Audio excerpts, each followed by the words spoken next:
Hi everyone, it's Cindy and welcome back to Studioloo. So I have Thrifty Thursday, Thriftycanucks thrift haul stuff today. However, before I jump into that, I just wanted to quickly show this to you. So this book, Babs Behan's Botanical Inks. So I kind of fell down a rabbit hole, as I often do. I have the Libby app on my phone, and using my library card, I had got this book out, and then I found myself like looking at it and thinking like, this is not the kind of thing I can just take out of the library, because like I've already done a ton of background research and experimentation in botanical inks and paints and eco printing and just using plants for all sorts of things, really. And it's really nice to have these kind of compendiums where you can quickly reference them. This is a really foundational reference book if you're looking to dye fabric or paper with different plant materials. It goes through like teaching you about, you know, what different substances are and how to use them. Like, what is an acid? What is a modifier? Like, what is a tannin? What is a mordant? You know, so you learn all these things. So I've taken workshops with the always incredible Irie Dolman. She is an amazing, I mean, she's one of the queens of eco printing, and I still felt, even though I have access to a video series, a class that I have online with her, it's still just really nice to have something you can hold in your hands as a reference book. So if I can use this as a bit of a way to kind of show you the value of the book, this image alone is really awesome. So here is the fibers across the top, like mordanted fiber and fiber, just the natural. Then what happens with sappanwood, cochineal, madder, avocado, red dock, onion, eucalyptus, bracken, nettle, chlorophyll, weld, and logwood. So all major dyes in the space of plant dyes. Then down the side, you see the differences based on the kind of fiber. So silk with rhubarb leaf mordant, wool with alum and cream of tartar mordant. So what a nice, you know, reference point that picture alone is. But then for each of the different colorants, the plants, they have, you know, a write-up. She has a write-up in here that is like the color, the source, the type of dye or mordant that it makes, and she breaks them down into, it's an adjective dye, it's a, you know, a different kind of like modifier, like what does it do basically, right? And she also talks about, you know, the plants, like here, dock. So dock is an invasive species, so you're actually doing your local farmer or gardener a favor by offering to remove these plants, but always ask the landowner first.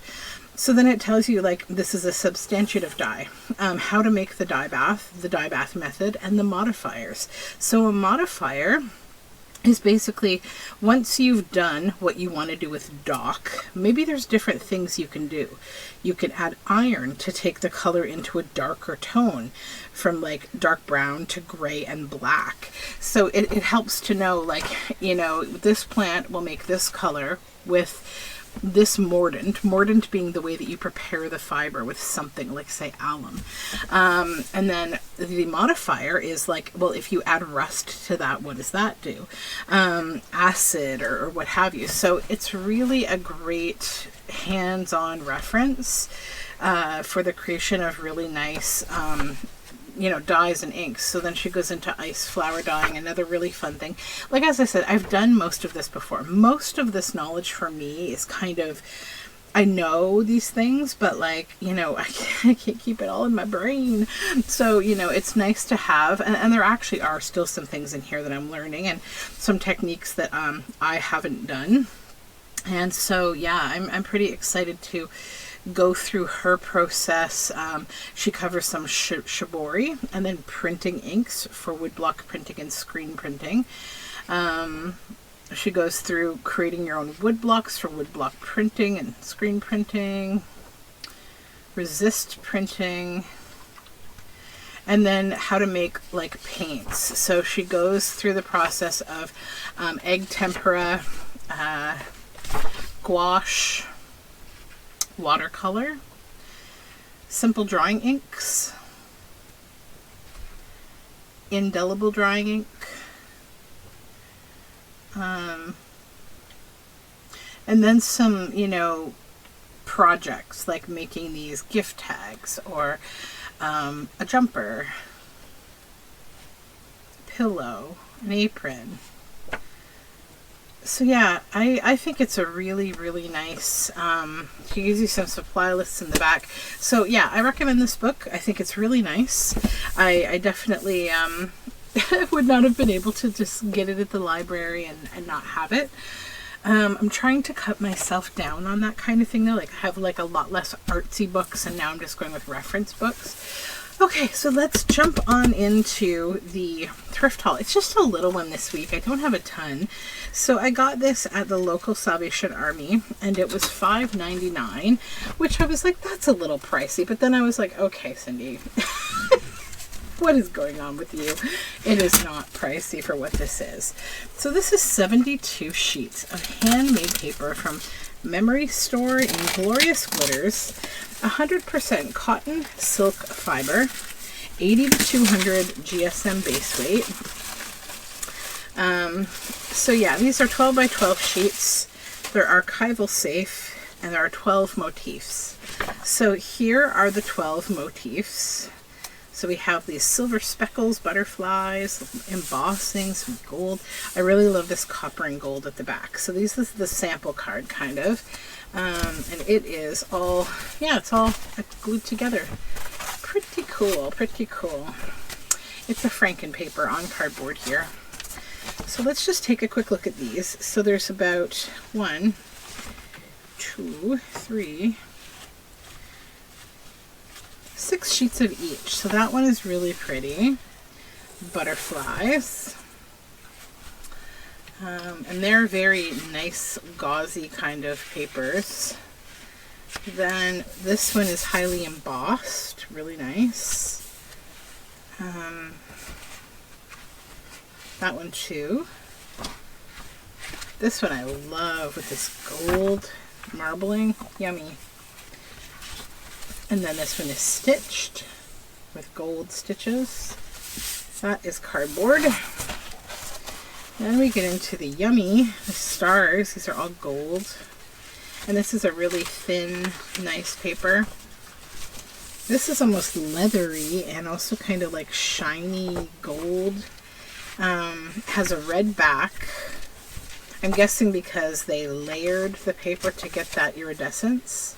This one is so pretty. Gold and silver sparkle on this kind of light pinky orange, and it has pink fibers, silk fibers on the back. This is like a nice kind of almost a violet silver. This one is amazing, like a chartreuse with nice wrinkles. And then this one, oh, this one's awesome. This deep copper with the gold flecks. Or coppery flecks. This copper sheds a little, so I'm going to have to kind of give it a good shake. We have a few more here at the back. Okay, so that is my paper for today. I'll just set this aside. And then at the same shop, I also found, shockingly enough, pretty much the most perfect fabric. So this fabric is beautiful, and I just saw like the sort of side profile of it. This you know, little bird here with a pomegranate, and we have ginkgo leaves and chestnuts and you know, little berries and seeds and poppy stems, feathers, mushrooms, birds' nests, just all the good things, right? All the good things. And I was like, wow. So this was $1.99 at the Salvation Army. And I wanted to figure out, like, what is this? It's so beautiful. So it is called Entwined from the Alexander Henry Fabric Collection in 1997. So I'm always a massive fan of Alexander Henry fabric. So it didn't surprise me when it ended up being one of my, you know, preferred artists. So then last week I got these. They're 2 enormous bundles of just yummy big natural cotton. And it's the like unbleached, nice, you know, kind of speckly and crumply, all natural cotton. Great for eco printing and all sorts of things. I was using it this week. I pulled a little off of it because I got this early. Like I got this over last weekend, I guess. And I was using it for some of the rub-ons that I had from Taperology. So this is another big sheet I got, 3.65 meters long by 1.40 meters wide, and it was $9.13, which is probably a sixth or a seventh of the price that it would have been at the fabric store. So I got a big heap of that I need to decide what to do with. Okay, let's get this big crinkly bag up here and I'll show you the rest of what I got. Like I said, it's just a small thrift haul this week. So I got some stationery paper that was $1.25, and I'll just take it right on out of here. So this is just some stationery paper. So I thought it was kind of cool. I thought it was quite cool, and there's quite a bit there. Then I got this. I know I said I probably wouldn't buy more of these, but I really like this one, a Treasury of Flowers album. So it's small, it's a little smaller, and I think it'll be fun. So what I think I'll do is make cabinet cards with it. So these are the ones that split, right? So they're twice the thickness. So even though the flowers aren't super close to the frame, if you went to kind of cut that out, you'd lose a lot of it. I would fussy cut them and then bring them back in onto the edges of the frame.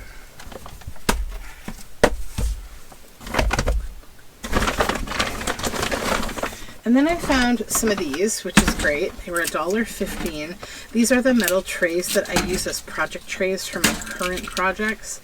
Now, usually I like the ones that have a lip on both sides, and these ones don't. But I got them anyways because they go perfectly with the other ones that I have.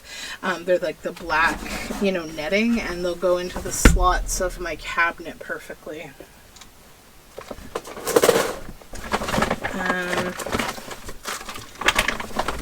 Grab the rest of this stuff here. And I can put this loud bag down. Okay, there we go. Okay, so I got a copy of Falling Up by Shel Silverstein. I wanted to look at it and sort of see if it's appropriate for reading with children. I remember it, you know, from when I was an older kid. And I also I really like a lot of it. I think it's really funny, and it would make a really great, you know, journal cards and those kind of things. So yeah, thinking about that. And then I got this whole container of little plastic vintage belt buckles. So I thought those were fun. They're inside a Ferrero Rocher plastic. But there's some really cute ones in there. I like this pink one. I don't know if you can see it at the bottom. But those are great for using as closures for journals. And then I got some sewing thread in basic colors, which is great because I'm always going through sewing thread. And so then a few more little things. So I found these Monopoly cards. I paid $1 for both of them, even though this one had $1 and this one had 50 cents. In the thrift store, this girl was so proud that she'd put these packets together because they have a lot of board games that are just in really bad disrepair and they don't have all the pieces. So they just kind of are selling the parts that are still okay. But then she's ringing it up, and so the woman who was with her at the cash said, yeah, but why would you make these 50 cents and those $1? Do you really think these are worth a whole $1? And why aren't those? And so when she couldn't answer the question, she's like, it's okay, just $1 for both. So I just kind of stood there like awkwardly like, okie dokie, you know, I picked them up. Clearly I'd made the mental transaction that I would pay that, so it's okay. But that's okay. So then I got this necklace. So all of their necklaces are $2. And, you know, I really think this is so pretty and haven't decided if I want to use these fun charms that are like, they're like hammered metal, if I want to use them for a journal or if I just want to wear this. It's really cute. So I'll think about it. I have enough jewelry. And then I found these eye cubes. And first I was just very attracted to this really cool package, like this really neat, it's a leather, like 4 strands of leather basically, and it has a snap here. And then I don't know what this game is. I've never heard of iCubes. I guess I could look it up. They have letters on them, and then there's one that says wild. So I'm thinking it must be for creating words, maybe. Like you throw them all down and create a word, and this would be like your wild card letter. But I like this. I thought that would be a really fun, almost like a really cool inclusion in a journal. Like if you did some kind of a gaming or an adventure kind of journal, you could use this eyelet to like hang it off of the spine or something. I don't know. And then I just got one itty bitty little bit of lace. I'm not buying much in the way of lace these days because I've got enough, but I really liked this one. It's a crocheted lace and it's quite different and pretty. So yeah, that I think, let me double check. Yep, that's everything. So that's my little thrift haul for today. I hope you're well, and I hope the thrifting fairies are with you. Hi friends. Okay, bonus segment. I may have had to go out and do a little thrifting today because I had to do some donating and I had some time to wait before an appointment. So I did stop by the recycle center. Okay. So I got these, a few bingo game cards. Now don't think I'm going to use these for journaling. They're a little big. I think I'm going to use them as a fun game to play with my children, but I thought they were kind of cool. Then I found these cute little vintage Hallmark invitations. They're like holiday type invitations, and I think they'll be nice to add to my like little Christmas stash that I have. I don't have a big one, just a little one. So there's like 8 invitations in here. I don't know what the envelopes look like, if they're plain or not. They probably are. Yeah, they're plain envelopes, but these are the cute little invitations. Just a simple little invitation, very cute. Then I found these. These are Wally's wallpaper cutouts. There was a whole bunch of these, like roosters and all sorts, but I just like the sunflowers, so I grabbed those. Looks like somebody was bringing their like yard sale leftovers to the recycle center. Okay, sorry, I had to change batteries. But these are like little cards, and it looks like you need to wear like 3D glasses to kind of decode them. But I just thought they were fun as like little journaling cards or something I'll play with. And then I found a stamp, a little wooden stamp.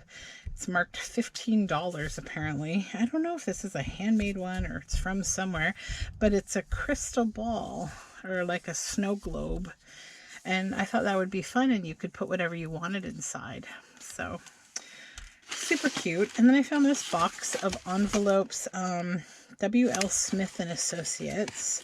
So they're these little in appreciation, little vintage cards that say in appreciation, and they've got some embossing on them, and then you open them up to thank you for your kindness and sympathy at a time when it was appreciated. So they're sympathy cards and envelopes. So yeah, those are kind of cool. And I did get some books. So if you were, sad that there were no books in this haul, I fixed that. Because I'm terrible. I didn't get a ton, but I got a few. So this one's more for reading, poetry by Canadian women. I want to just read this, and I use poetry in my journals too. There was a really big collection of poetry that got donated today, and I found myself in that situation where when I was at the recycle center, somebody had just made a book donation, but like you don't like to be kind of the annoying person who's like all up in the business of the volunteers that are sorting things. So I didn't want to do that. So this one, but I did want to look at the books, I'm not going to lie. This is kind of cool. So I like the cover. It's neat. Telegraphy, Self-Taught, A Complete Manual of Instruction, Edison. So by Theo A. Edison. I hear my son shouting about something. Copyright is 1902, and like, I guess, yeah, like, look at these. These are telegraph, like, lessons. This is like, Interesting.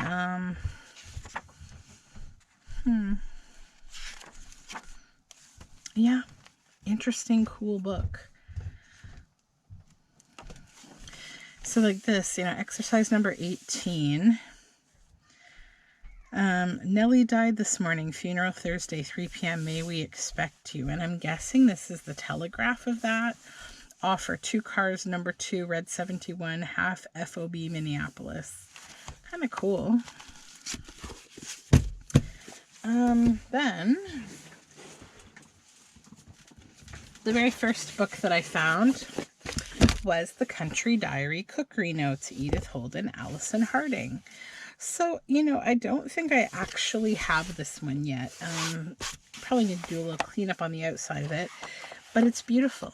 And it has those iconic, beautiful drawings of Edith Holden and recipes, and also these lovely, like, lined papers. So they're great to use in signatures, and you kind of get like a few of the same paper. So there's like 1, 2, 3, 4, 5, 6, 7 different, 8 different, 9 different patterns, sort of.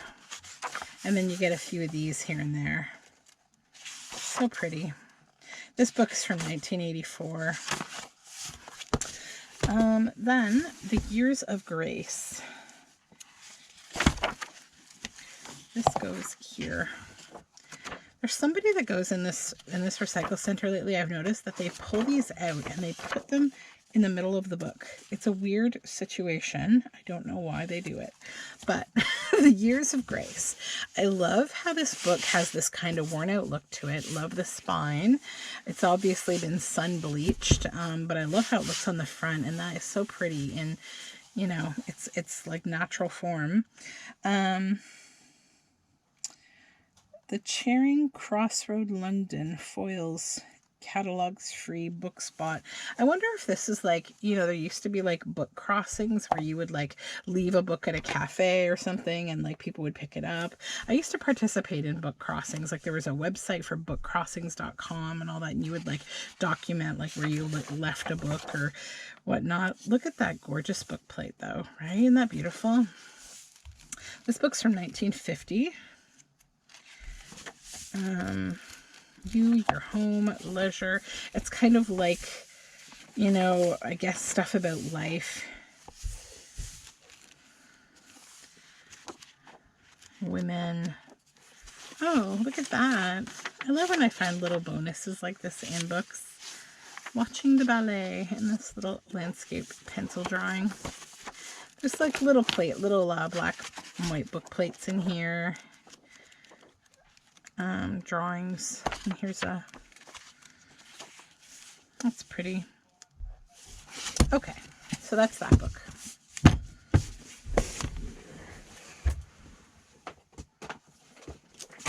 Then these, so this one they were actually going to throw it away into the garbage. I rescued it from the garbage can. And this guy said to me, those are going in the trash, right? I said, this one's not. To Be a Friend, Sayings and Verses Celebrating the Beauty of Friendship. It's a Hallmark book. It was gifted to Darlene from your beta buddy, Linda Ford, May of 70. Got some drawing in it. That's probably why they were going to toss it. Silly, because look at these illustrations. They're so cute. And this is copyright 1967. The main publication, the first publication was, I believe, 1939, 40, 59, depending on, I guess, the poetry. But they reference all of them. But yeah, it's just like little quotes about friendship. And, they're, some of them can be a little bit, buttery, but the rest are quite nice. There's some nice ones in here. Then I found this, my A to Z storybook. I just love this illustrator. Who is this that does Susan Aspey? I've seen her work in so many of these old books, and I love her illustration style. I just think she creates some of the most charming illustrations. Like, let me show you an example of like what really makes my heart sing. So like these birds, this octopus, the faces that she gives children, these owls, Like, she's just got a real, I like how she draws people. And like, look at this rabbit and these veggies. Like, the veggies all have these cute little faces on them. Oh my gosh. Yeah, a little lamb in there. Yeah, I just like her style. Very, very cute. Okay, then I don't know what this, I saw this, I thought it was watercolor paper. It was up next to this great big book that I almost got, but I was like, this book's way too big. It was the same size as it, and it was on predatory birds, and it was just these gigantic illustrations of birds, but I was like, I don't need it. But then I saw this, Zauber der Bloom, and it's actually like a 1986 calendar, and it's like painting quality, like pictures of flowers, illustrations of flowers rather. It's like literally like plasticized watercolor paper or something. Like, it feels almost like canvas, and it's all these gorgeous flowers. How could you say no to that, right? Yeah, they're really, really beautiful.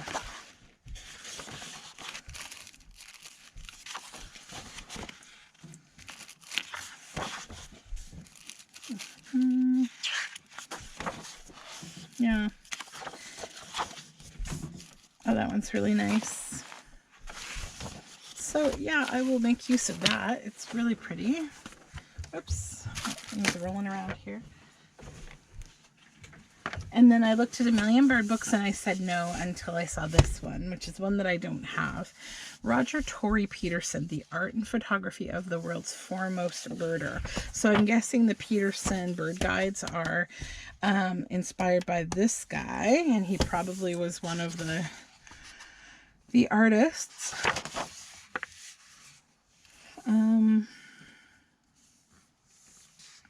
Yeah.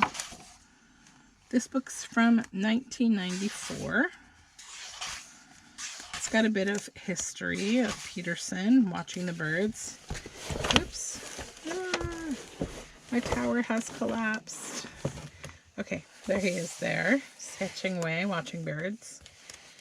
A little bit of history on him. Some stuff written by Robert Bateman, who probably was very inspired by him.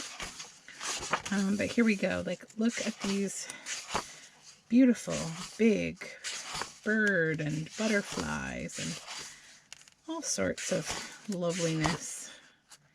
Beautiful owl. So there he is in 1993 with a scrub jay and a copy of his 1990 Eastern Field Guide in hand. This would make a nice book of, like, you know, just kind of writing, or like, you know, focusing on him. Just having like maybe his birding field guide journal or something. Yeah, so there's quite a collection of just different beautiful things in here. Quotes and paintings and illustrations and photography. But yeah, super pretty book.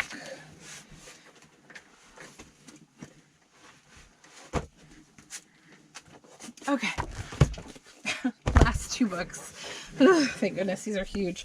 So this one I think I'm actually just going to use with my daughter. It's the Exploratorium Science. They also had a nature one, but I think I'm just going to get the one for now. I think I'm good. Just because this one's nice to kind of go through. Like, this would be nice for journaling if you like photography type stuff in your journal, or little facts and things. But I want to use this as a way to have little talking points on different science subjects.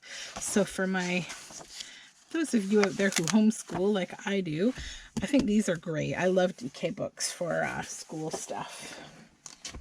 So this is the complete guide to stamps and stamp collecting. I almost said scamps. The guide to scamps.